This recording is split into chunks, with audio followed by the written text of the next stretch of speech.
jadi kematian organ, ya. Kalau dia udah terjadi kegagalan fungsi organ, bisa menyebabkan multi organ failure, akhirnya pasien bisa meninggal, ya. Itu shock itu sendiri. Next slide.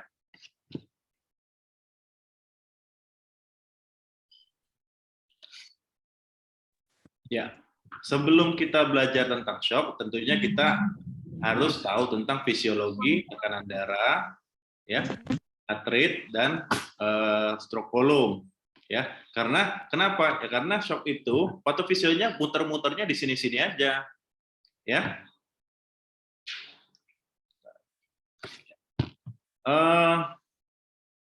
Apa sih MAP itu? MAP itu main arterial pressure, ya, atau tekanan darah, ya, tekanan arterial darah terus MAP itu adalah cardiac output dikali systemic vascular resistance. Cardiac output kalian tahu, karena SPR sendiri adalah tahanan perifer dari vaskular, ya. Nah, ini yang mempengaruhi dari tekanan darahnya dua ini, cardiac output sama stroke SPR. Nah, cardiac output sendiri dipengaruhi oleh dua lagi, yaitu heart rate dan stroke volume. Nah, yang paling banyak terjadi ketika terjadi shock, ini hubungannya di sini. Adanya low preload, low contractility, atau low SPR, ya. Nah, ini stroke volume, ada preload, contractility, dan afterload, ya. Jadi kalau kita ibaratkan stroke volume itu, ini ada balon nih, di sini balon. Balon. Nih, kemampuan balon ini untuk mengisi rongga ini disebut dengan preload, oke? Nah, kemampuan untuk balon ini menghembuskan udara keluar dari sini, itu yang kita sebut dengan contractility, ya. Sedangkan tahanan di sini, ini yang kita sebut dengan afterload. Jadi ngerti ya, kemampuan untuk mengisi jantung itu disebut dengan preload, kemampuan dia untuk memompakan jantung disebut dengan contractility, dan tahanan dia sebelum keluar dari jantung kita sebut dengan afterload, ya. Shock paling banyak disebabkan oleh tiga ini. Ini paling gampang nih, tiga: low preload, atau contractility yang bermasalah, atau malah systemic vascular resistance-nya yang bermasalah. Oke.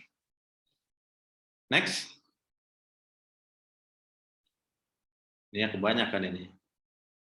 Ya, kalau dari klasifikasi sendiri, kalau dulu kita dengar ada yang namanya shock hemorrhagic, ada yang namanya shock cardiogenic, shock septic, terus neurogenic, ada juga anafilaktik. Itu klasifikasi dari zaman dulu. Kalau sekarang kita udah pengelompokannya berdasarkan dari penyebab shock itu sendiri. Yang pertama adalah shock hipovolemik, ya. Shock hipovolemik sendiri nanti dibagi lagi. Ada yang namanya shock hemorrhagic yang disebabkan oleh perdarahan, atau yang non hemorrhagic yang tanpa adanya perdarahan. Terus ada juga disebut dengan shock kardiogenik, nanti dijelaskan lebih lanjut lagi. Terus ada juga shock obstruktif dan distributif. Nah, distributif ini yang isinya adalah shock sepsis, shock neurogenik, dan shock anafilaktik. Oke, next. Kita bahas satu-satu, ya. Yang pertama adalah shock hipovolemik. Dari definisinya, shock hipovolemik merupakan keadaan berkurangnya perfusi yang diakibatkan oleh gangguan kehilangan akut dari darah atau cairan tubuh yang dapat disebabkan oleh berbagai keadaan, ya. Nah, di sini dijelaskan bahwa ada dua penyebab. Yang pertama adalah shock hemorragik, atau cairan tubuh yang dapat disebabkan oleh berbagai keadaan. Kalau shock hemorragik gampang, pasiennya biasanya pasien KLL, pasien-pasien yang perdarahan akut, ya. Kalau yang non hemorragik, ya selain dari perdarahan, mungkin pasiennya ada diare, mungkin pasiennya ada dehidrasi, ya, seperti itu, ya. Next. Kita lihat gimana patofisiologinya. Next. Ya, ini kita ibaratkan 4 ini adalah satu lagi, next lagi, satu kali lagi, ya. Ini kita ibaratkan ini adalah pompa, ya. Ini pompanya. Di sini dianalogikan jantungnya sebagai pompa. Ini adalah pipanya, pembuluh darah ini pipanya, dan ini adalah tempat kita mengantarkan isi dari pipa tadi, ya. Ini organ atau jaringan, ya. Di mana terjadi kerusakan pada shock hemorragik? Di sini kerusakan adanya keluaran cairan yang disebabkan oleh perdarahan atau dehidrasi, sehingga nanti next lagi,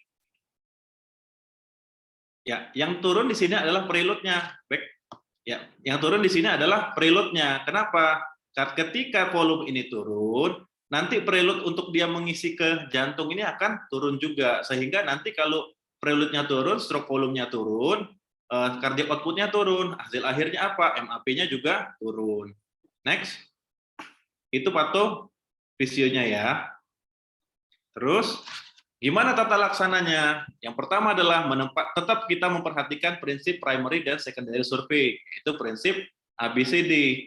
Menempatkan pasien pada posisi kaki yang lebih tinggi. Ini tujuannya adalah kita membuat pull atau membuat aliran balik ini lebih banyak ke jantung dibandingkan organ-organ yang kurang diperlukan.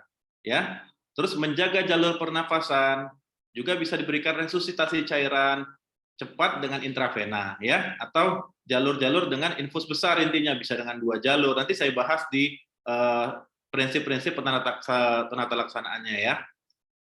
Bisa juga ketika sudah tidak teratasi, nanti kalian temuin biasanya kasus pasien perdarahan udah 1.000 lebih atau 2.000, udah kalian masukin cairan baik kristaloid maupun koloid, nanti tensinya tetap nggak naik. Nah, sudah seperti itu biasanya kita butuhkan untuk restorasi menggunakan darah ya, kita ganti dengan transfusi. Oke, next. Yang kedua adalah shock kardiogenik ya. Kalau tadi permasalahannya di SPR di preload-nya, kalau shock kardiogenik berarti tentunya shock yang disebabkan adanya gangguan di pompanya atau di jantungnya ya. Next, definisinya nih adalah gangguan yang disebabkan oleh penurunan curah jantung sistemik pada keadaan volume intravaskular yang cukup dan dapat mengakibatkan hipoksia jaringan. Jadi dia tidak harus volume di intravaskulernya turun, tapi yang bermasalah itu di jantungnya. Next. Penyebabnya apa? Paling banyak, 80% dari shock kardiogenik disebabkan dengan iskemik atau infak atau MCI ya. Nanti kalau kalian jaga di IGD, biasanya banyak tuh pasien-pasien setelah serangan jantung tensinya nggak mau naik ya, biasanya disebabkan oleh karena shock kardiogenik tadi ya. Yang kedua penyebab paling sering adalah aritmia. Yang paling banyak dibandingkan bradiaritmia adalah takiaritmia. Contohnya apa? AF, atrial fibrilasi, supraventricular takikardi, atau VT. Nah, itu bisa menyebabkan shock kardiogenik, ya. Atau yang terakhir bisa juga terjadi gangguan struktur, misalnya dia ada stenosis atau regurgitasi, ya. Yang paling banyak ya ini serangan jantung biasanya paling banyak menyebabkan shock kardiogenik. Next. Nah, kalau ini permasalahannya ya jelas di jantungnya, pompanya yang tidak bisa mengalirkan darah keluar dari jantung untuk mencapai ke jaringan ya. Next. Ya, jantungnya yang bermasalah ya. Berarti kalau kita lihat dari patofisiologinya, dari cardiac output ini di stroke volume yang bermasalah adalah contractility-nya. Kalau contractility-nya rusak, terganggu, stroke volume-nya otomatis pasti turun juga. Kalau stroke volume-nya turun, otomatis cardiac output-nya juga turun. Akhirnya efeknya juga jadi tensinya juga turun, MAP-nya rendah ya. Next. Prinsipnya tetap sama, primary survey, tetap ya airway, breathing, circulation, disability. Nah, yang harus diperhatikan adalah kita harus memberikan suplai oksigen biar mencapai ke miokardium. Biasanya 8-15 liter per menit menggunakan dengan non-rebreathing mask ya. Jika diperlukan, memang misalnya dia terlihat gagal nafas atau ada ancaman gagal nafas, RR-nya cepat sampai 30 kali, terus udah ada tambahan otot-otot pernafasan, retraksi, kita bisa lakukan intubasi dan menggunakan ventilator ya. Terus pemberian inotropik untuk membantu pemompaan jantung tadi ya. Dan terapi lainnya misalnya mempertahankan hematokrit. Terus yang paling penting juga kausanya, kalau misalnya dia serangan jantung ya diatasi. Kalau sekarang kan masih pakai MONA ya, morfin, oksigen dan lain-lain itu ya. Terus kalau misalnya ada gangguan elektrolit ya diatasi terus dengan reperfusi dengan trombolitik biasanya ya. Next. Shock distributif ya, istilahnya yang ketiga distributif. Nah, apa sih shock distributif itu? Next. Nah, ini yang kita bagi tadi, shock distributif ada shock anafilaktik, ada shock neurogenik dan shock sepsis. Ini semuanya sama, kurang lebih patofisiologinya sama. Kalau di anafilaktik adanya reaksi alergi, nanti adanya keluarlah respon-respon alergi yang efeknya akhirnya jadi vasodilatasi sistemik, ya. Begitu juga dengan shock sepsis. Kalau sepsis, infeksi yang berat sudah memberatkan pasiennya, nanti juga akan keluar yang namanya sitokin dan lain-lain, interleukin. Nah, itu efek sampingnya adalah vasodilatasi, ya. Kalau neurogenik juga, misalnya pada pasien cedera servikal, kecelakaan. Nanti kalian temui biasanya pasien dengan cedera servikal itu tensinya rendah karena dia terkena rangsangan parasimpatisnya yang lebih aktif dibandingkan dengan yang simpatisnya. Ya, kurang lebih seperti itu kalau yang distributif. Next. Nah, kalau distributif itu patofisiologinya adalah ini jantung pompanya ini dia akan mengalirkan ke jaringan ini, tapi next pembuluh darahnya ini sudah lebar atau SPR-nya yang terganggu, ya langsung di atas ini SPR-nya. Yang tadinya kecil pipanya, tapi karena dia ada efek-efek inflamasi tadi, akhirnya dia bisa jadi melebar. Pipanya yang membesar. Jadi kita ibaratkan aliran air di pipa, itu ketika pipanya membesar, dia otomatis akan turun. Sehingga kesannya pasien tersebut volumenya kurang, padahal sebenarnya nggak kurang, tapi pipanya yang membesar. Ya, di sini SPR-nya yang bermasalah berarti. Ya otomatis kalau SPR-nya bermasalah, pasti tensinya juga akan turun. Ya, next. Penata laksananya gampang, tetap memperhatikan ABCD.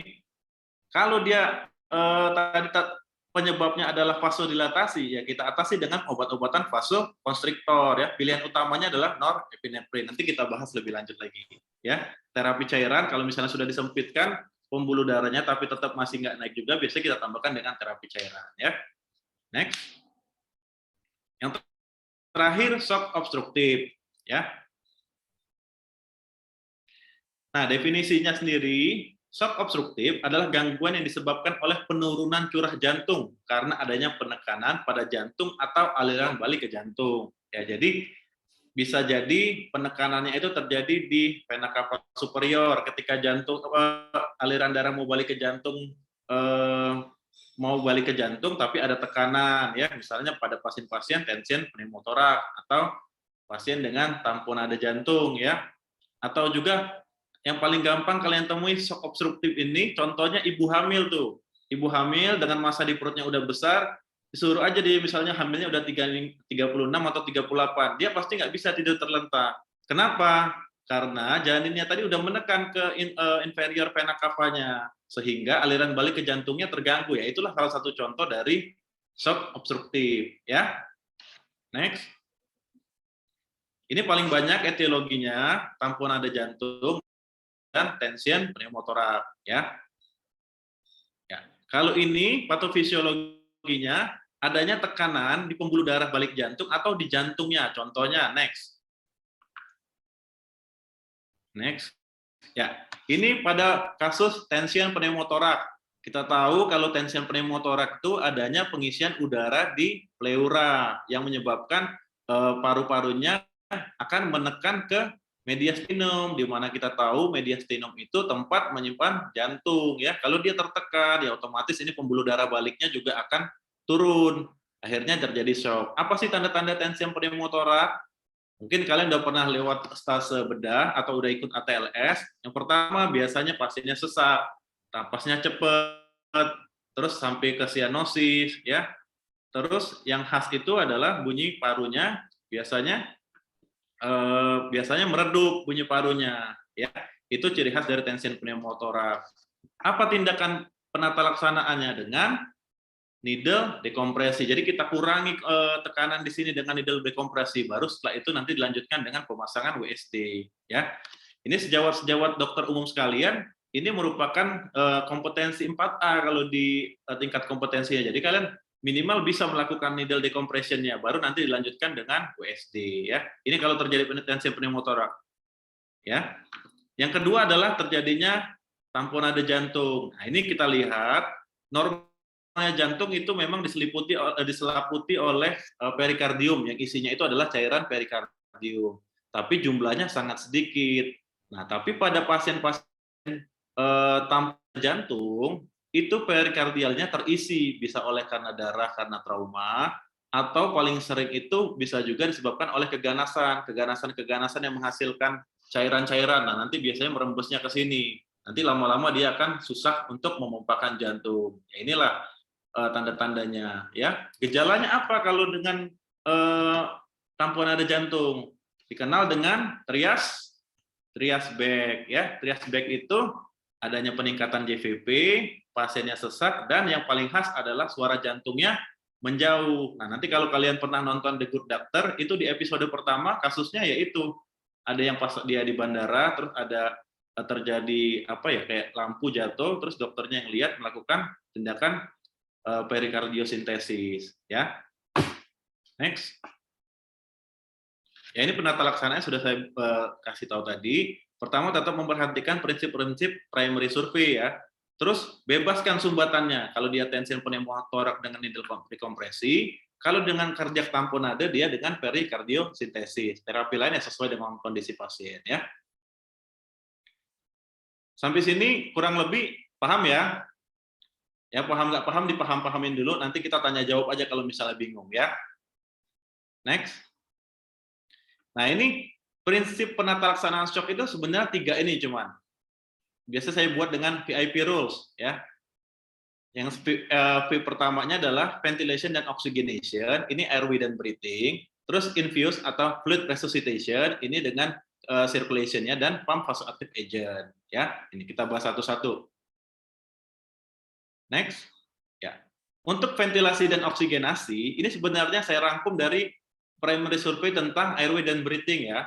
Pertama kita melakukan penilaian jalan nafas, ada nggak sumbatan jalan nafas. Kalau misalnya ada sumbatan jalan nafas, ya kita lakukan triple airway maneuver, bisa dengan head tilt, chin lift, ataupun dengan jaw thrust. Nanti tergantung dengan kasusnya ya, mana yang boleh, mana yang nggak boleh ya. Terus kita nilai misalnya dari suara nafasnya ada gargling, ya berarti ada cairan di situ, bisa kita lakukan suctioning. Kalau misalnya dia stridor, kalau misalnya dia snoring, berarti ada sumbatan parsial, bisa misalnya stout cell atau lidahnya sendiri yang terjatuh. Ya, kalau misalnya memang perlu dilakukan manual sweep, ya kita pakai handscoon, terus lakukan manual sweep ya. Kalau dengan alat bantu kita bisa berikan dengan oropharyngeal airway. Sebenarnya ada juga nama lainnya nasopharyngeal airway yang dari hidung ya, tapi mungkin kita juga jarang melihatnya. Jadi lebih sering kita menggunakan oropharyngeal airway ya. Ini untuk masalah airway-nya. Breathing-nya gimana? Kita beri suplementasi oksigen dengan bisa dengan nasal kanul, bisa dengan simple mask ataupun dengan NRM, tergantung dengan kondisi pasiennya ya.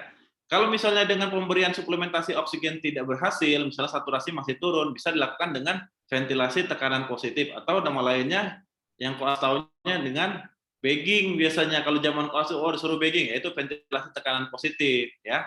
Sampai yang ultimate-nya ya diintubasi dan dikontrol ventilator. Oke, next.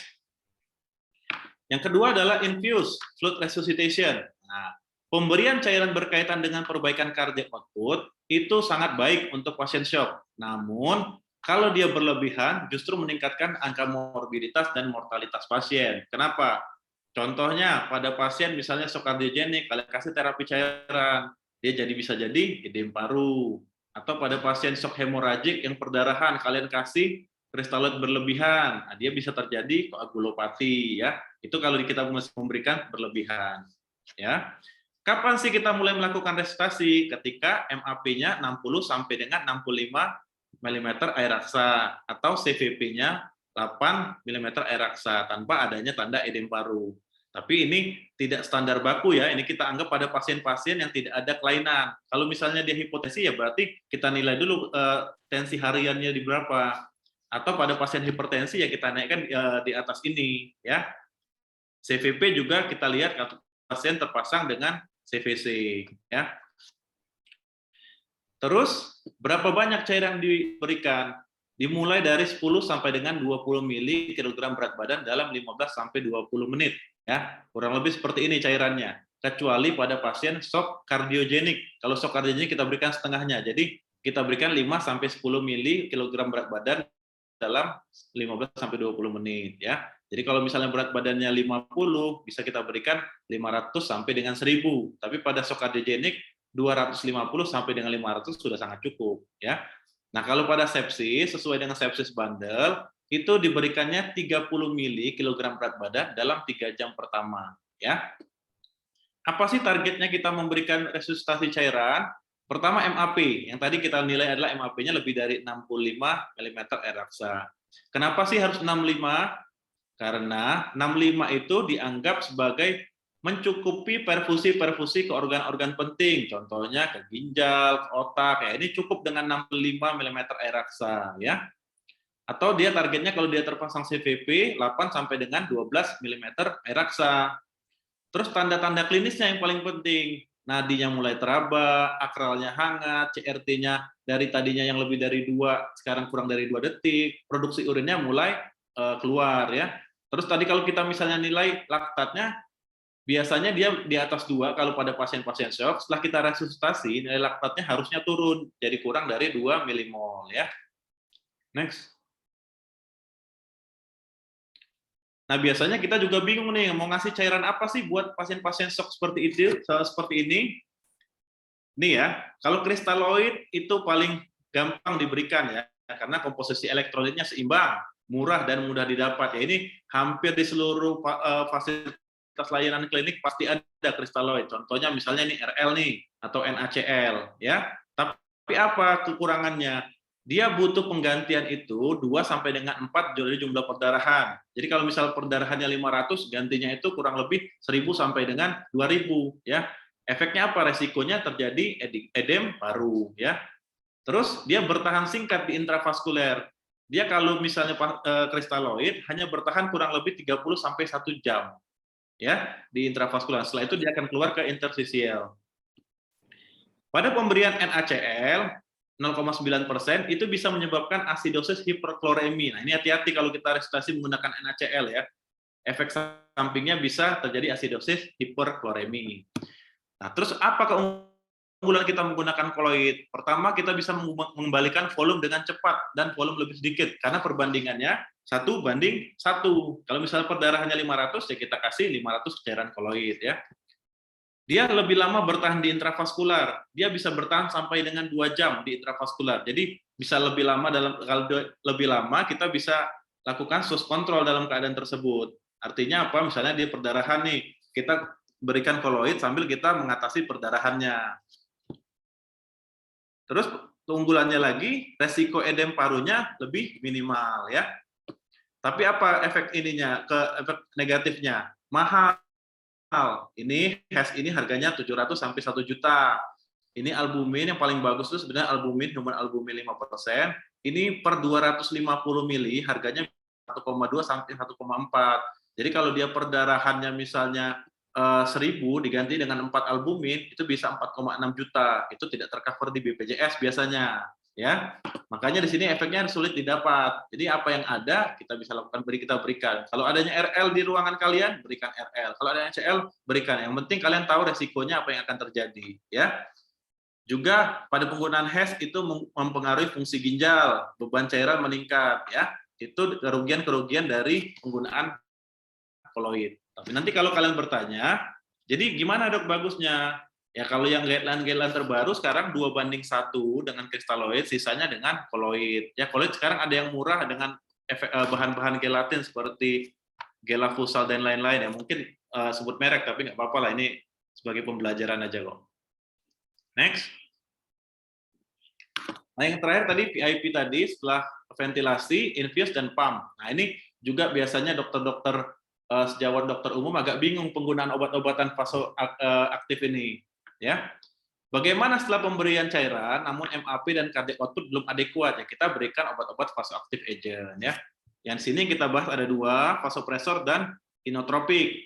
Vasopresor adalah obat yang menyebabkan vasokonstriksi vaskular. Ya ini misalnya yang normal, ini yang vasodilatasi, kita targetnya adalah vasokonstriksi supaya dia tetap SPR-nya tetap tinggi. Jadi MAP-nya juga tetap tinggi ya. Obat-obatannya apa? Dengan norepinefrin yang lebih dominan. Terus obat-obatan inotropik apa ini? Obat yang mempengaruhi kontraksi jantung, disebut dengan inotropik positif. Sebenarnya ada juga inotropik negatif, tapi dia nggak kita bahas di sini karena efeknya itu menurunkan ya, menurunkan kontraktilitas jantung kalau yang negatif. Kita butuhnya obat-obat yang meningkatkan kontraktilitas jantung. Oke. Next. Nah, kalau dulu kalian ngapal itu efek dari misalnya norepinefrin, SPR meningkat, tensi akan turun dan lain-lain, itu mungkin lebih ribet ya. Kita belajarnya lebih mudah aja yang simple. Ini yang saya bahas sebenarnya obatnya banyak nih, ada phenylephrine, ada vasopressin, ada milrinone, ya. Di sini yang kita bahas yang obat-obat yang sering kita temukan aja, norepinefrin, dobutamin, dopamin, dan epinefrin, ya. Yang pertama adalah norepinefrin. Dia posisinya di atas ini nih. Kalau dia posisinya di atas ini, artinya dia lebih cenderung efeknya untuk vasokonstriksi. Jadi kalau kalian memberikan obat-obatan norepinefrin, itu efeknya yang lebih dominan adalah vasokonstriksi. Nah, nanti kalian cari tadi dari penyebab shock tadi, mana yang menyebabkan vasodilatasi? Ya obatnya ya ini, ya, gitu. Kalau dobutamin, dia lebih arahnya ke positif inotropi, artinya dia mempengaruhi kontraktilitas jantung, ya. Dan obat-obatan seperti dobutamin dan dopamin ini, selain positif inotropi, dia juga ada efek kronotropik, meningkatkan heart rate. Jadi selain meningkatkan kontraktilitas jantung, dia juga meningkatkan heart rate, ya. Tapi dia nggak ada efek vasokonstriksinya, malah cenderung ke vasodilatasi walaupun minimal. Jadi efek dobutamin sendiri lebih ke positif inotropik, ya. Gimana dengan dua lagi, dopamin dan epinefrin? Kalau dia low dose epinefrin dan dopamin, low dose itu artinya ini ya, kalau kita lihat di sini, epinefrin itu kurang dari 0,1 mikrogram, kalau dopamin itu kurang dari 5 sampai 15, itu kita sebut dengan low dose. Efeknya apa? Dia lebih banyak ke positif inotropik. Vasokonstriksinya minimal sekali, jadi dia cuma ke positif inotropik ya. Kalau dia high dose dopamin, dia seimbang nih di antara vasokonstriksi sama positif inotropik, tapi tidak maksimal. Yang maksimal adalah high dose epinefrin. Nih, dia lebih ke positif inotropik, dia juga ke vasokonstriksi. Tapi efeknya ini jangka panjangnya jelek, nggak bagus. Kenapa? Karena dia akan memaksa untuk metabolisme secara terus-menerus. Akhirnya meningkatkan metabolisme anaerob. Jadi nanti akhirnya produksi laktatnya meningkat, terjadi asidosis metabolik memperberat kondisi pasien. Jadi epinefrin nggak direkomendasikan untuk support jangka panjang ya. Next. Terus penggunaan vasopresor dan inotropik sendiri apa sih syaratnya? Yang pertama adalah melalui infus drip menggunakan syringe pump ataupun dengan infus pump. Jadi harus diawasi tetesan infusnya, ya. Jadi harapan saya nanti setelah kalian ikut kelas ini, nanti nggak ada lagi di ruangan itu, misalnya gimana mau naikin tensinya? Oh, dobutamin dalam RL GTT 30, kalau nggak naik GTT 40, nggak ada lagi ya. Jadi semuanya udah pakai dosis per mikro per kilogram berat badan. Ya, itu bukan salah sebenarnya, itu ilmu lama yang seharusnya sekarang dengan adanya teknologi syringe pump, infus pump, itu lebih terukur harusnya. Ya mungkin di rumah sakit yang sekarang juga masih ada konsulen-konsulen menggunakan cara-cara seperti tadi. Tapi harapan saya setelah ini bisa menggunakan infus dan syringe pump. Yang kedua adalah perlu adanya monitoring ya, karena ini kan obat-obatan yang mempengaruhi fungsi jantung dan pembuluh darah, harus dinilai secara cepat. Bisa setiap 5 menit ataupun 10 menit sekali dilihat apakah respon dengan terapi penggunaan vasopresor dan inotropik. Ya. Diutamakan dipasang di vena sentral dengan CVC, itu diutamakan. Ya, tapi kita tahu nggak semua bisa pasang CVC ya. Jadi kalau misalnya nggak bisa di CVC, bisa diberikan di vena juguler yang paling gampang dipasang ya, vena juguler, atau kalaupun nggak bisa juga di perifer boleh, tapi dengan infus yang besar dan tidak dicampur dengan cairan lain biasanya ya. Biasanya pasien juga harus didampingi selama beberapa saat penggunaan ini.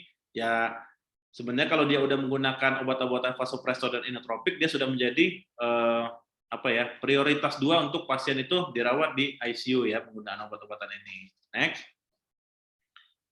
Ya, dari penjelasan tadi mungkin cepat ya, singkat, ya mudah-mudahan cepat nangkepnya ya. Nanti pokoknya kita tanya jawab aja kalau misalnya bingung ya. Ini contoh kasusnya nih. Contoh soal, seorang laki-laki 25 tahun dibawa ke IGD pos KLL. Ya, pasien tampak mengalami penurunan kesadaran. Sebagai dokter umum di IGD, bagaimana penata laksanaan selanjutnya? Oke, next. Tetap kita utamakan primary survey ya, airway. Kita cek respon vokal, napas, atau ada suara napas tambahan seperti gargling atau snoring. terus kita maintenance patensi airway dengan memberikan misalnya dengan kita suction, terus kita pasang OPA ya. Terus kita lakukan airway manuver, chain lift, dan jaw thrust ya. Tapi hati-hati ya, melakukan airway manuver tidak boleh pada pasien-pasien yang dicurigai adanya cedera servikal. Apa contohnya pasien-pasien dengan curigai cedera servikal? Adanya jejas pada dada ke atas. Jadi kalau misalnya pada pasiennya ada luka di mulut, atau di lehernya ada lebam, atau di kepalanya sudah ada trauma, yaitu jangan kita lakukan head tilt dan chin lift. Kenapa? Karena cervical 2 sampai cervical 5 itu berjalan nervus premicus, di mana nervus premicus sendiri mempersarafi dari otot-otot pernafasan seperti diafragma ya. Jadi kalau misalnya itu tertekan ya bisa tiba-tiba pasiennya berhenti bernapas ya. Berarti kita yang memperparah kondisi pasien ya. Kalau pasiennya nggak sadar, lidahnya jatuh, bisa dilakukan pemberian oropharyngeal airway. Ya, ini tadi yang saya jelasin tadi.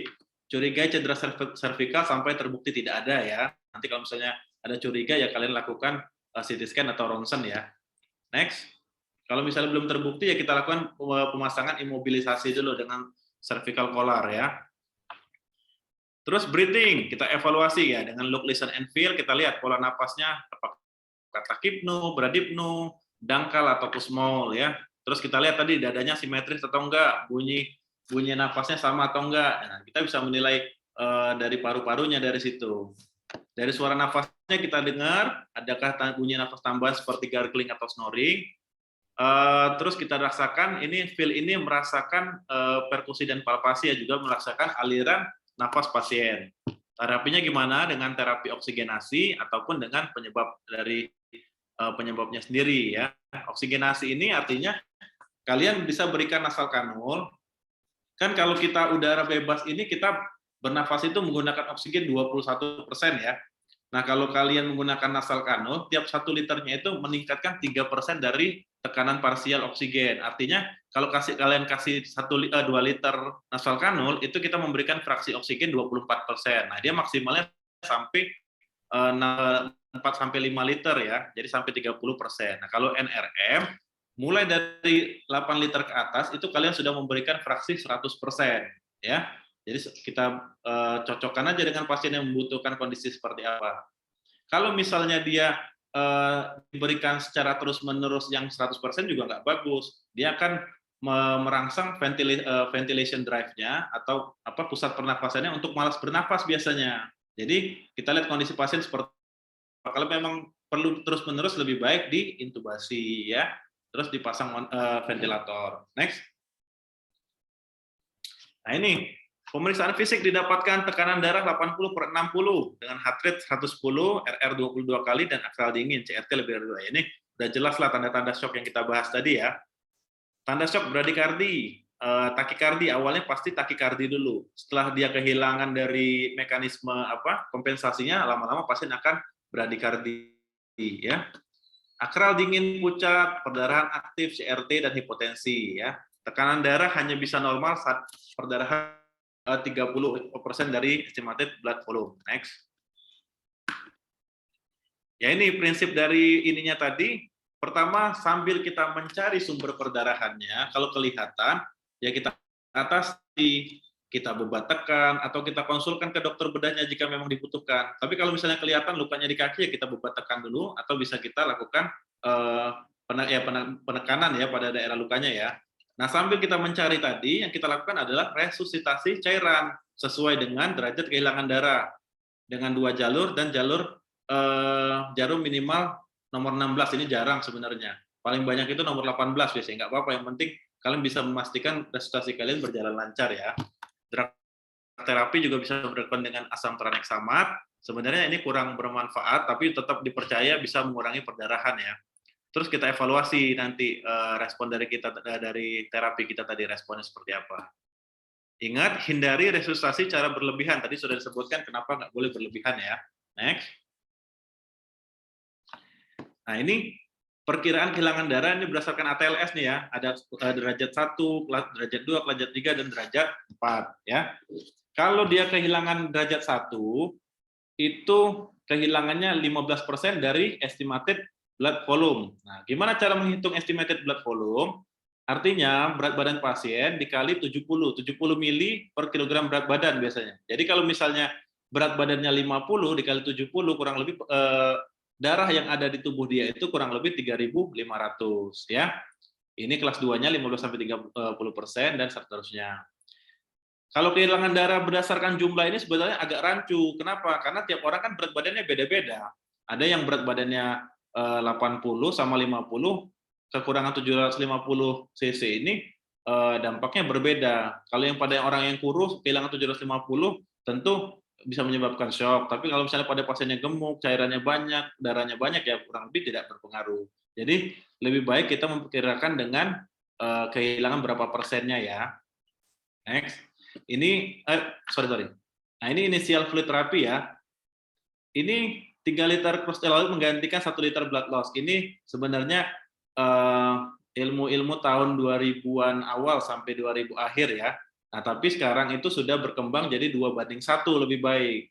Kalau dia bisa 2:1 terus dilanjutkan dengan koloid yang terbaru ya.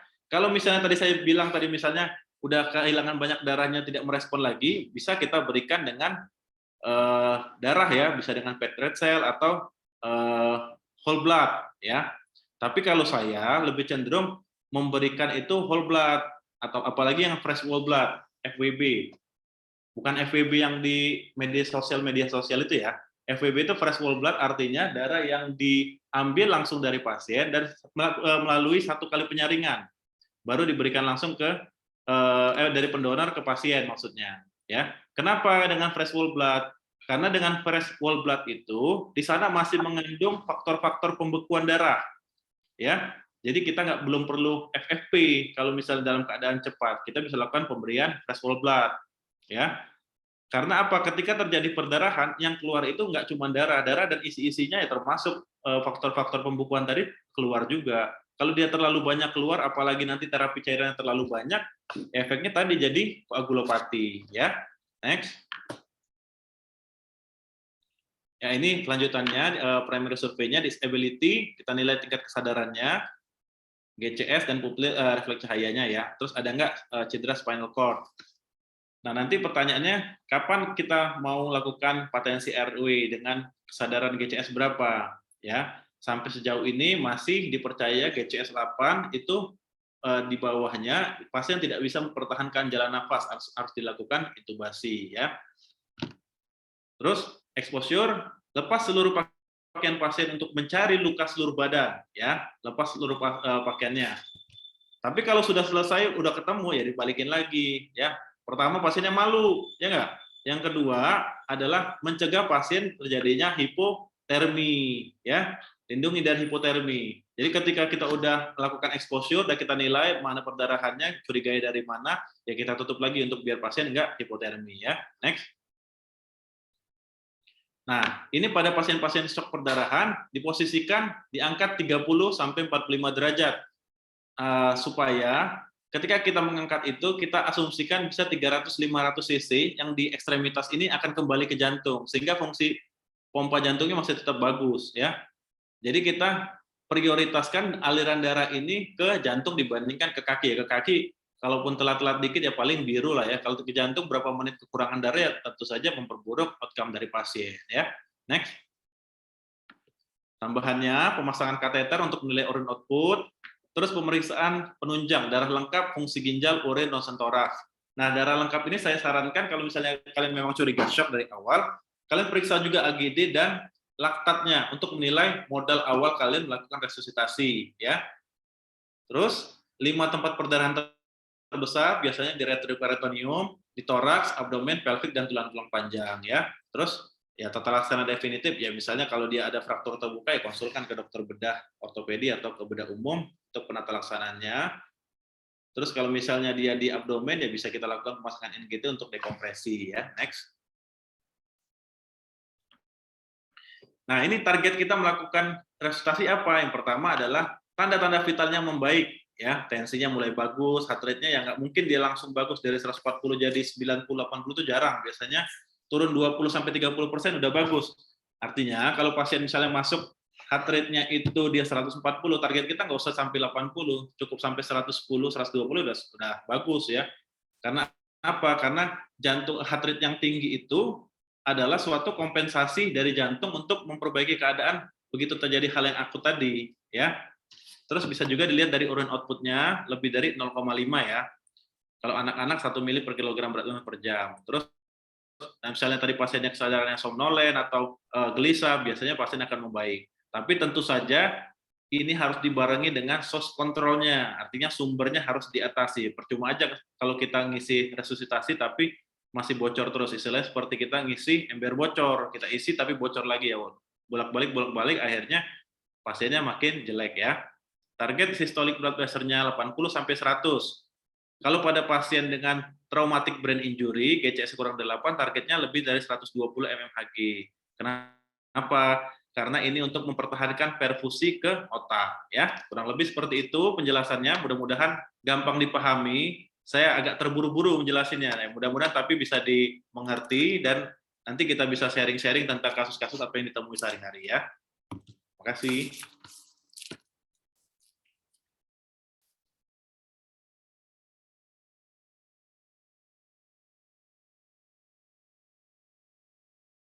Oke, terima kasih kepada Dokter Ahmad Angga Lutfi SPAN atas pemaparan materinya yang lengkap, sangat mudah dipahami dan aplikatif untuk teman-teman koas dan juga dokter-dokter umum yang berjaga di IGD.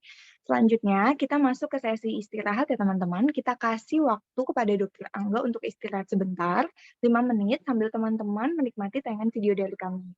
Tapi ingat ya teman-teman, jangan leave Zoom terlebih dahulu, karena setelah ini kita akan masuk ke sesi Q&A di mana akan dibahas berbagai pertanyaan menarik dari teman-teman yang sudah masuk ke tim Aorta.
all the demons quiet. Yeah, we were built to thrive, yeah.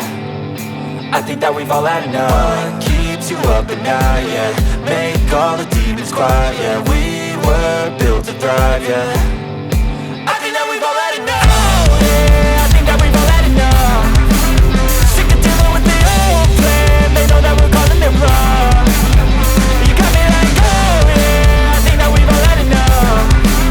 Sick of dealing with the old plan. They know that we're calling it wrong.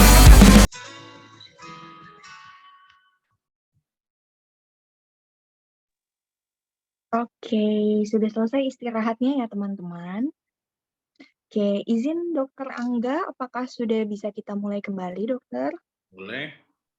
Oke, jadi teman-teman di sini kalau misalnya ada pertanyaan boleh banget silakan langsung aja ditulis di kolom chat. Atau teman-teman bisa mengaktifkan fitur raise hand, jadi nanti akan saya pilih siapa yang raise hand dan bisa langsung menyampaikan pertanyaannya melalui open mic ya teman-teman. Nah, sambil menunggu nih supaya kolom chatnya rame, ini kebetulan sudah ada beberapa pertanyaan yang masuk dokter saat registrasi kemarin. Kita langsung saja bacakan ya dok ya. Oke, pertanyaan pertama ini ada dari Dokter Natasha Hayatillah dari Unila. Pertanyaannya ada dua nih dok. Yang pertama, bagaimana tata laksana shock dengan kondisi ALU atau acute lung edem dok? Apakah furosemid tetap diberikan? Lalu pertanyaan yang kedua, untuk waktu pemantauan titrasi, baik itu up titrasi atau down titrasi, itu sebaiknya berapa menit dokter? Silahkan dokter boleh dijawab. Ya, bagus ya pertanyaannya ya, karena sangat sering nanti kalau kalian misalnya jadi dokter jaga di ICU, nanti kalian menemukan seperti itu, pasien shock, kardiogenik dengan edem paru, perlu nggak diberikan furosemid ya? Jawabannya gampang. Yang penting kalian naikkan dulu tensinya untuk mencapai perfusi ke ginjalnya. Jadi targetnya MAP-nya tetap di atas 65 dulu, baru kalian berikan furosemid ya. Jadi kalau misalnya dia penyebabnya karena dia shock kardiogenik, ya berikan dobutamin dengan target MAP-nya tadi lebih dari 65 ya. Supaya kenapa kalau diberikan furosemid saat itu juga, satu dia akan menurunkan makin menurunkan tekanan darahnya, yang kedua urinnya tetap tidak akan keluar karena perfusi ke ginjalnya juga tidak sampai. Jadi mau kalian beri furosemid berapapun tidak akan keluar urinnya kalau perfusi ke ginjalnya tidak tercapai dan tidak tercukupi ya. Itu pertanyaan yang pertama ya. Yang kedua, kalau kita titrasi berapa lama? Biasanya kalau kita di ICU, kita evaluasi per setengah jam ya. Tapi kalau misalnya pasien tersebut dari kondisi shock, terus kita naikkan ya, kita pertahankan dulu sampai dengan 6 jam baru kita mulai sambil kita atasi penyebab shocknya. Misalnya seperti ini. Pada pasien-pasien shock sepsis, kita lihat tensinya turun. Biasanya langsung kita pasang resusitasi cairan dan kita pasang norepinephrine. Kita lihat setelah norepinephrine tadi terpasang, kita evaluasi per 15-30 menit. Kalau misalnya tensinya tercapai dengan target yang kita capai, kita pertahankan dulu sampai 6 jam sambil kita tata laksana dari shock sepsisnya, misalnya pemberian antibiotik, ya seperti itu. Atau misalnya pasien shock, misalnya dia memang sudah tensi rendah sekali, sudah diterapi cairan, dia tapi nggak respon, ya kita kasih norepinephrine juga. Nah, kalau dia misalnya shocknya sudah teratasi, setelah 6 jam bisa kita lakukan weaning dari norepinephrine itu sendiri. Tapi kalau untuk titrasinya, tiap 15 menit sampai setengah jam, itu kita pantau supaya kita lihat merespon nggak terapi kita dengan vasoactive agent tadi terhadap hemodinamik pasien. Ya, seperti itu ya. Kalau nggak jelas, boleh tanyain lagi. Oke, terima kasih Dokter Angga. Apakah di sini ada Dokter Natasha Hayatillah, Dok? Apakah sudah cukup? Ada dok, makasih banyak dok. Dok, izin tanya satu pertanyaan lagi boleh nggak dok? Boleh, nggak bayar katanya. Dok, kalau misalkan monitoring pasien shock ya dok, tapi dia ICU-nya penuh nih dok, kita boleh ngasih obat-obatan vasoaktif itu di ruangan nggak dok? Seandainya kita nggak ada monitor tensi tekanan darah gitu ya dok, kita monitoringnya gimana ya dok? Per berapa lama gitu? Datang-datang lagi ke pasiennya gitu dok? Ya, boleh aja sebenarnya, asal kita punya SDM yang cukup. Dulu saya juga pas koas juga, dulu pasti sering kan disuruh mengawasi pasien-pasien itu ya, seperti yang tadi disebutkan ya. Ya kita bisa lakukan tensi dengan 15 menit atau setengah jam, bisa, tergantung dengan kemampuan. Ya itu kan di luar dengan kendala kita, karena harusnya memang selayaknya pasien tersebut terpasang monitor, karena terpasang vasoactive agent tadi. Kalau nggak bisa ya mau apa boleh buat. Yang penting kita berusaha, ya. Dok, Sebenarnya satu lagi. Iya, menjadi Dok. 4 dong. Ya nggak apa-apa, boleh. Maaf ya dok, yang tadi dokter bilang kalau dia kalau kita pasang vasoaktif nggak boleh dicampur sama cairan lain ya dok. Misalkan dia kepasang three-way, kayaknya pernah lihat ada yang satu cairan biasa dok, kristaloid, satu lagi vasoaktif, boleh nggak sih dok itu dok? Kalau dia kristaloid boleh sebenarnya Oh, iya. sebagai pendorong ya. Jadi kalau dia dari sering pump langsung ke infusnya, biasanya jalannya akan sangat lambat. Kita berikan cairan LCL atau RL boleh dengan tetesan minimal untuk pendorong obat-obatan kita tadi, ya. Itu nggak apa-apa. Yang nggak boleh itu kalau misalnya sambil resusitasi menggunakan albumin, menggunakan HES, itu nggak boleh, ya. Dok, makasih banyak dokter. Sama. Oke, terima kasih banyak Dokter Angga dan juga Dokter Natasha Hayatila atas pertanyaannya yang bagus sekali. Selanjutnya kita ke pertanyaan kedua ya dok ya. Ini ada pertanyaan dari Dokter Lazulfa Indah dari Unila. Izin bertanya dok, berapa kali pemberian adrenalin bisa diulang dok? Terima kasih. Mungkin ini pada shock anafilaktik sepertinya ya dok ya. Ya, ini kasusnya pada apa nih? Kalau misalnya pada CPR ya boleh berkali-kali dong sampai dia ROSC ya. Tapi kalau misalnya pada apa tadi shock anafilaktik ya? Ya, Shock sepertinya pada anafilaktik boleh dilakukan pemberian selama resusitasi awal, ya. Resusitasi awal boleh diberikan adrenalin kalau misalnya dia tekanan darah sangat ekstrim sekali. Misalnya 40 per palpasi, itu boleh diberikan adrenalin. Tapi ketika dia sudah mencapai MAP, itu harus segera di-switch ke norepinephrine. Kenapa? Karena adrenalin terus-menerus, itu menurut jurnal terbaru, efeknya buruk untuk jangka panjang. Kenapa? Bisa mengakibatkan terjadinya metabolisme anaerob. Akhirnya, kalau anaerob balik lagi, dia akan meningkatkan produksi laktat, pasien bisa jadi asidosis. Ya. Jadi pemberiannya hanya pada sampai saat pasien tersebut stabil. Ya, kalau udah stabil harus segera di-switch. Oke, baik. Terima Ya. kasih dokter atas jawabannya. Apakah di Zoom meeting ini ada Dokter Lazulfa Indah? Bagaimana dok? Apakah sudah cukup?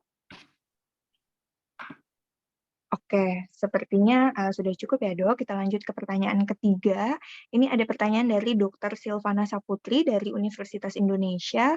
Bagaimana pemilihan cairan kristaloid dan koloid pada tata laksana shock dokter? Ya, tadi mungkin di slide udah dijelasin ya tadi ya. Sudah dijelaskan ya? Tadi Oke. ada pilihan-pilihannya. Yang paling utama prinsipnya adalah melakukan resusitasi cairan secepat mungkin dengan yang tersedia, ya. Yang penting kalian tahu minus dan positifnya, ya kalian pakai aja. Kalau misalnya kalian di puskesmas cuma ada RL, ya pakai aja RL. Ya, kalau kalian ada koloid, misalnya pasien rumah sakit kalian sumber daya nggak terbatas, ya gunakan koloid, ya seperti itu. Tapi kalau misalnya ada semua dan pasiennya ini, tadi seperti saya sarankan, dengan yang penelitian-penelitian terbaru itu disarankan dengan 2:1 dilanjutkan dengan koloid. Jadi kalau perdarahannya 1000 bisa dimasukkan dengan kristaloid 2000 dilanjutkan dengan koloid secukupnya sampai pasien stabil, ya. Seperti itu. Dokter Silvana tadi ya? Iya, Dokter Silvana Saputri. Gimana Dok? dok? Kira-kira paham atau masih bingung? Apakah sudah cukup dok? Wah ya sudah, sepertinya sudah cukup ya dok ya. Sudah paham. Oke, terima kasih. Oke. Selanjutnya kita ke pertanyaan yang berikutnya ya dok. Ini terkait dengan yang sudah dokter jelaskan tadi nih, nyambung dok. Pertanyaan dari Dr. Reva Duyanti dari Universitas Lampung.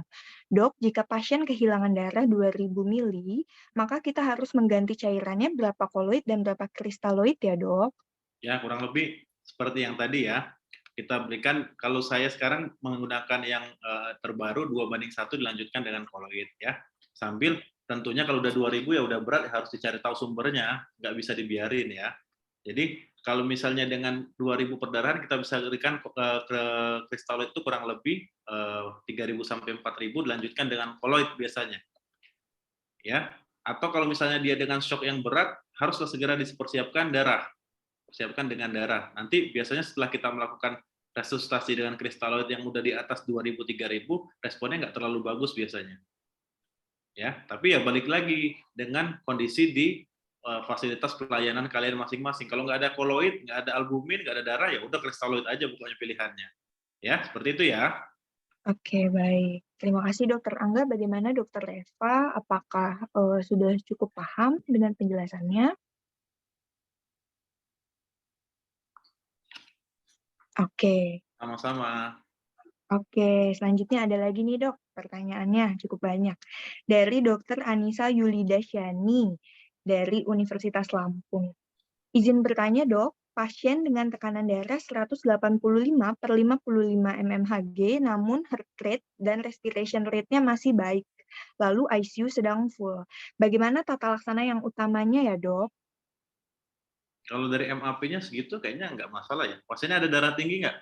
Kalau misalnya pasiennya ada darah tinggi, ya mungkin tensi segitu dengan hemodinamiknya stabil tadi ya. Iya dok. Ya berarti Iya. permasalahan hanya di tensi berarti ya. Jadi berikan aja Iya. obat-obatan antihipertensi.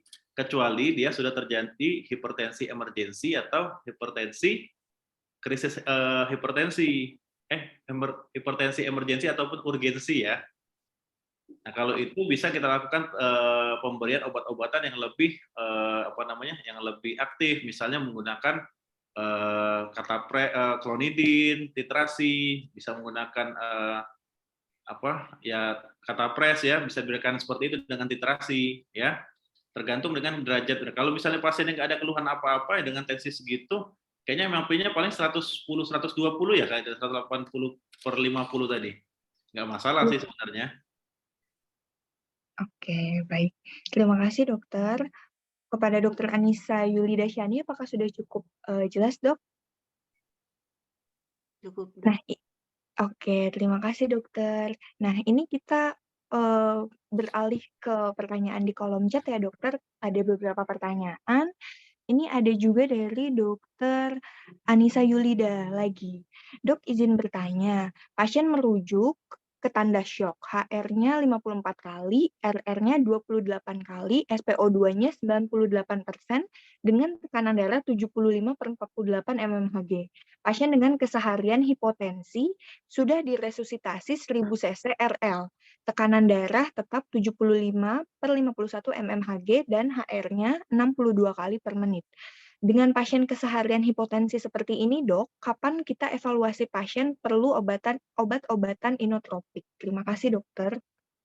Kalau memang pasien tersebut ada riwayat hipotensi seperti ini, ya kita tinggal nilai pasien tersebut ada nggak tanda-tanda shock, misalnya pasiennya gelisah, pasiennya CRT-nya lebih dari 2 detik, terus ada keringat dingin atau enggak. Kita lihat aja dulu. Kalau misalnya tidak ada itu ya nggak perlu menggunakan inotropik.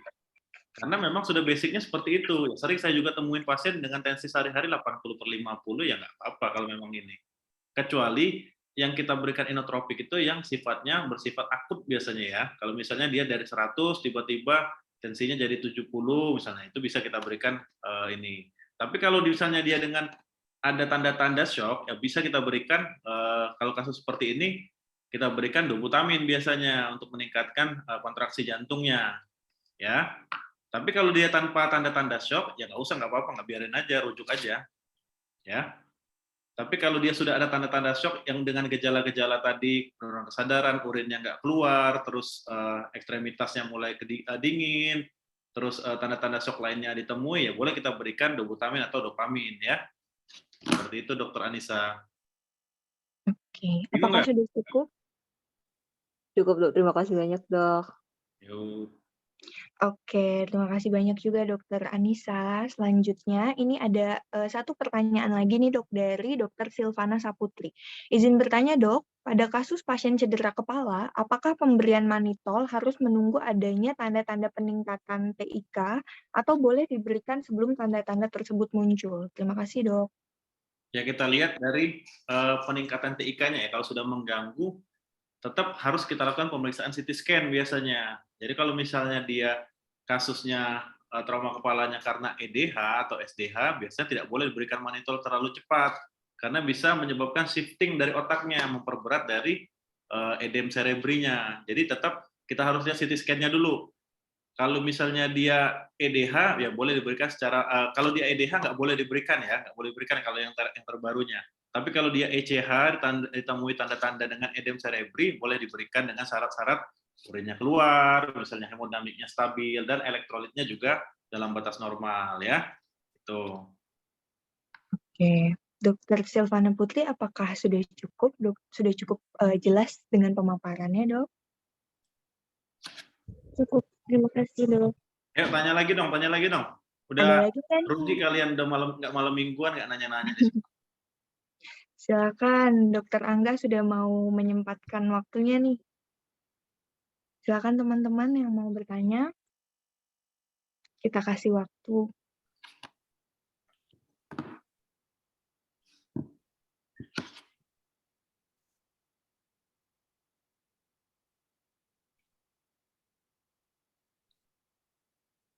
Ya nanti kalian ketemu pasien shock itu nggak spesifik seperti apa yang ada di materi biasanya. Nanti campur-campur, dia udah shock sepsis tambah shock kardiogenik biasanya ya.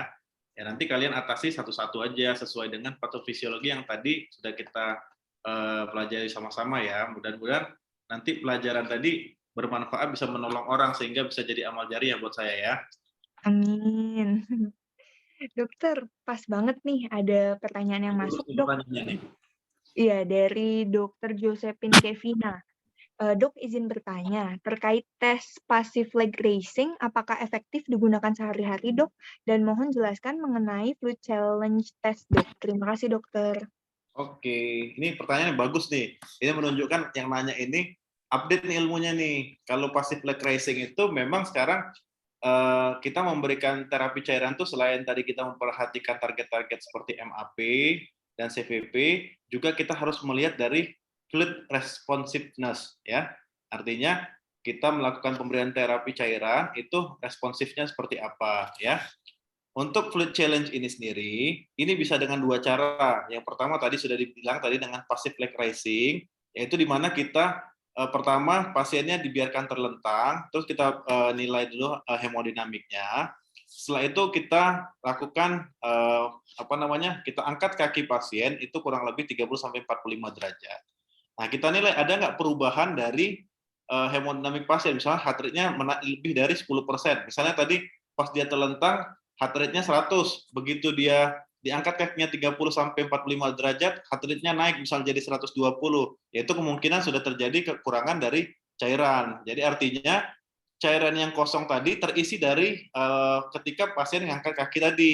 Nah, itu bisa dilakukan dengan passive leg racing. Atau yang lebih canggih lagi, kalau kalian bisa melakukan USG, bisa dilakukan dengan USG IVC. Ya, IVC itu inferior vena cava.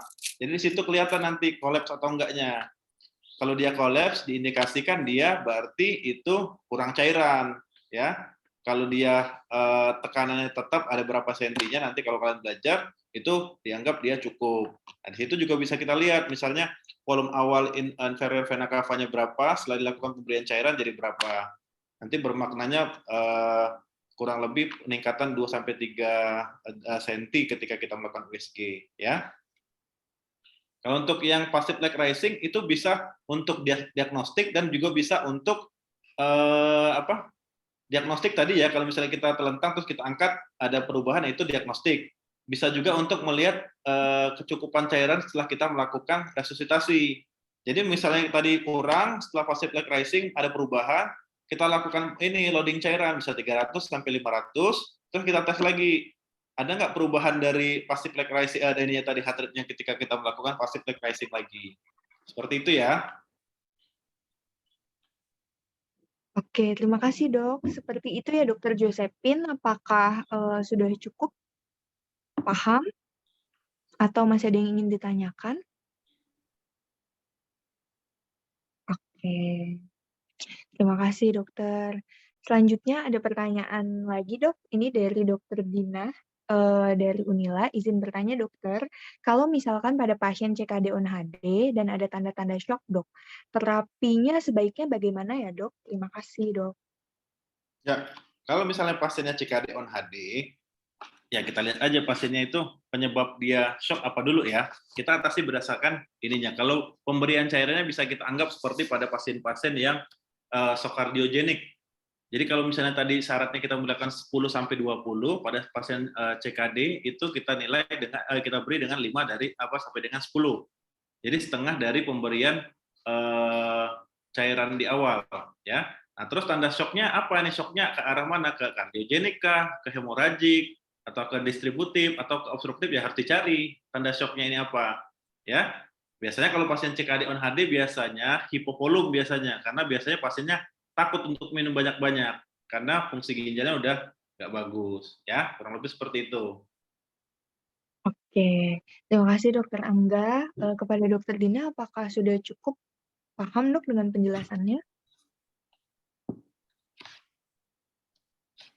Oke, terima kasih Lagi Dokter. tuh Dokter Anissa tuh, tanya lagi tuh. Iya, ini ada lagi dari Dokter Anissa ya Dok, izin bertanya kembali, untuk dopamin dan dobutamin kalau dia dipakai kombinasi itu biasanya pada kasus apa ya Dok? Lalu kalau, dikombinasikan antara dopamin dan dobutamin itu yang diberikan duluan yang mana ya Dok? Apakah cara pemberiannya itu sampai salah satunya dikasih dosis maksimal dulu baru dikombinasikan atau seperti apa? Terima kasih Dokter. Boleh share screen yang masalah obat tadi? Boleh Dok, sebentar ya Dok. Saya minum ya. Iya Dok.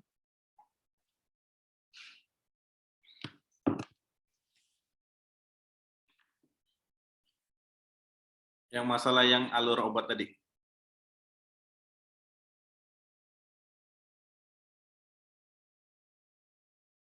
Lagi, lagi. Ya ini, ini ya. Jadi gini, Dokter Anissa, kalau kita misalnya ketemu pada pasien yang hanya terjadi hipotensi tanpa kekurangan cairan, artinya dia hipotensi karena shock kardiogenik misalnya, tapi dia nggak ada tanda-tanda shock seperti akral dingin dan lain-lain tadi, urin ini, kita berikan dobutamin karena kita hanya perlu positif inotropiknya, perlu kontraktilitasnya aja, ya. Itu kita beri dobutamin. Tapi kalau misalnya pasiennya dengan tensinya rendah, dengan tanda-tanda shock, kita berikan dopamin. Karena apa? Selain kita butuh positif inotropiknya, kita juga butuh vasokonstriksi untuk meningkatkan tekanan darah dan perfusinya. Nah, itu perbedaan dari dopamin sama dobutamin, ya. Kalau kombinasi sebenarnya sudah sangat jarang. Biasanya kombinasinya yang sering digunakan sekarang adalah dobutamin untuk positif inotropiknya, jadi jantungnya dan cardiac output-nya diperbaiki, terus diberikan juga vasokonstriktor seperti norepinephrine. Jadi kombinasi sekarang yang lebih sering digunakan adalah dobutamin dan norepinephrine, ya. Kalau dulu sering banget, kalau zaman saya koas juga dobu dan dopa. Akhirnya lama-lama makin kita kesini, makin banyak penelitian-penelitian yang lebih bermanfaat itu dobutamin dengan norepinephrine biasanya. Itu. Ya. Nanti dititerasi sesuai dengan kebutuhan dari pasiennya. Kalau misalnya dengan low dose dia udah cukup, ya udah nggak usah, berarti cukup dengan low dose. Tapi kalau misalnya nggak cukup, bisa dengan high dose dopamin. Ini tadi ya. Gimana Dok? Gimana Dokter Anissa Yulida, apakah sudah cukup paham dengan penjelasannya?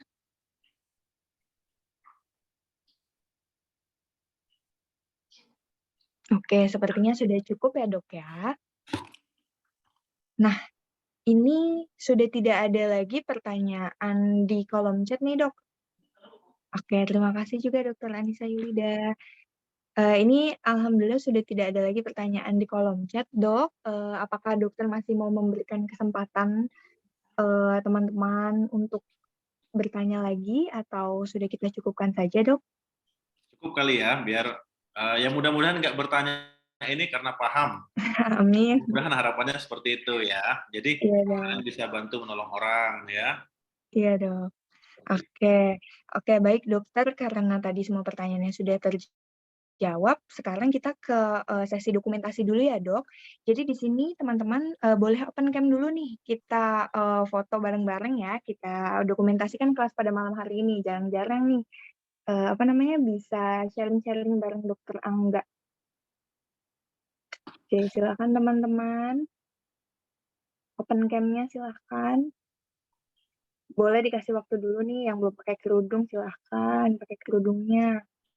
Kalau ribet pakai kerudung, pakai mukena aja. Yuk, di open cam yuk, teman-teman semua ya.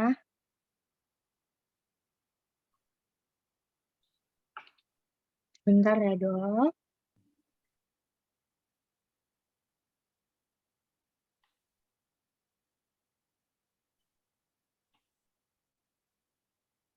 Tunggu sebentar.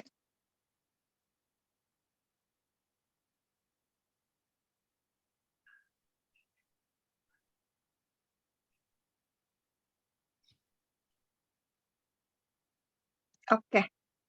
Sudah siap teman-teman ya? Oke.